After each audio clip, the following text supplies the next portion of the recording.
शहर से दूर एक छोटे से गांव कर्मपुर के पास एक पुराना मैदान था। लोगों का कहना था कि उस मैदान में कभी एक शानदार मेला लगा करता था, पर वर्षों पहले एक भयानक हादसे के बाद वह मेला अचानक बंद हो गया और तब से वहां कोई नहीं गया। लोगों के मुताबिक मेले में लगी आग में कई लोग जिंदा जल गए थे। कहते हैं कि हर 10 साल में वह मेला एक रात के लिए फिर से जीवित हो उठता है, पर इस बारे में कोई सटीक जानकारी नहीं थी।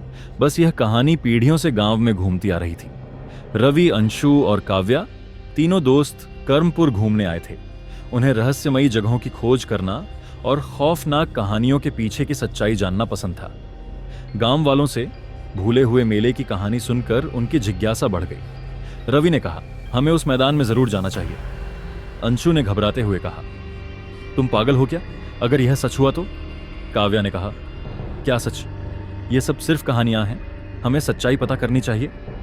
आखिरकार वे तीनों तय कर ही बैठे कि रात को उस मैदान में जाकर मेले का रहस्य सुलझाएंगे। रात के गहराते ही वे तीनों मैदान की ओर बढ़े। चांदनी रात में चारों ओर सन्नाटा पसरा था।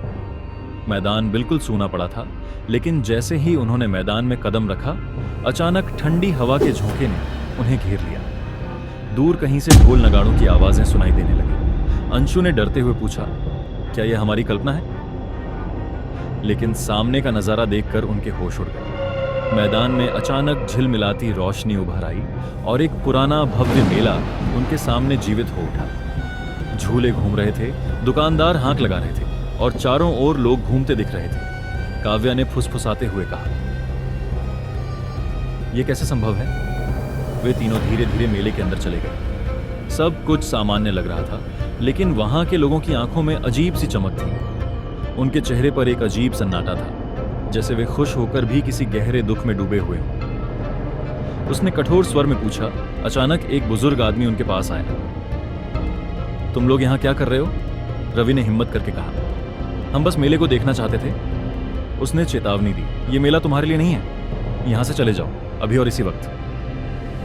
लेकिन जिज्ञासा के मारे तीनों दोस्तों ने उसकी बात नजरअंदाज कर दी और आगे बढ़ते रहे।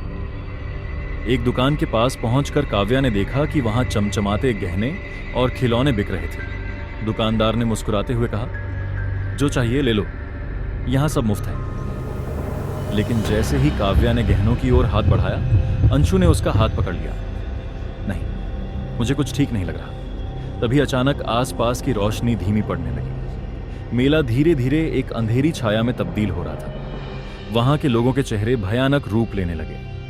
उनकी आंखें लाल हो गईं और उनके शरीर से काली छायाएं निकलने लगी। रवि, अंशु और काव्या ने दौड़कर बाहर जाने की कोशिश की, लेकिन वे जैसे एक भूलभुलैया में फंस गए हों। मेले के रास्ते बार बार बदल रहे थे। तभी वह बुजुर्ग आदमी फिर उनके सामने आया। उसने गुस्से में कहा, मैंने तुम्हें चेतावनी दी थी, लेकिन तुम नहीं माने। अब तुम्हें यह मेला कभी नहीं छोड़ेगा। रवि ने चिल्लाकर पूछा, यह मेला क्या है? बुजुर्ग ने कहा, यह उन आत्माओं का मेला है जो उस भयानक आग में मारे गए थे। अब हर 10 साल में वे जीवित होकर मेले का हिस्सा बन जाते हैं और जो भी अंदर आता है वह कभी वापस नहीं जा पाता। तीनों दोस्तों ने एकजुट होकर भागने की योजना बनाई।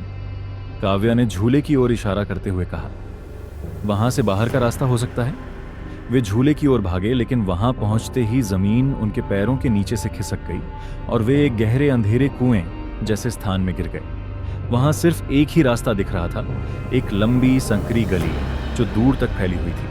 अंशु ने कहा, यही हमारा आखिरी मौका है। गली में दौड़ते हुए उन्हें पीछे से भूतिया छायाएं पीछा करती दिखीं। उनके कदम तेज हो गए। गली के अंत में उन्हें एक विशाल दरवाजा दिखा, जिस पर अजीबोगरीब निशान बने हुए थे। रवि ने कहा, यह दरवाजा खुला तो हम बच जाएंगे।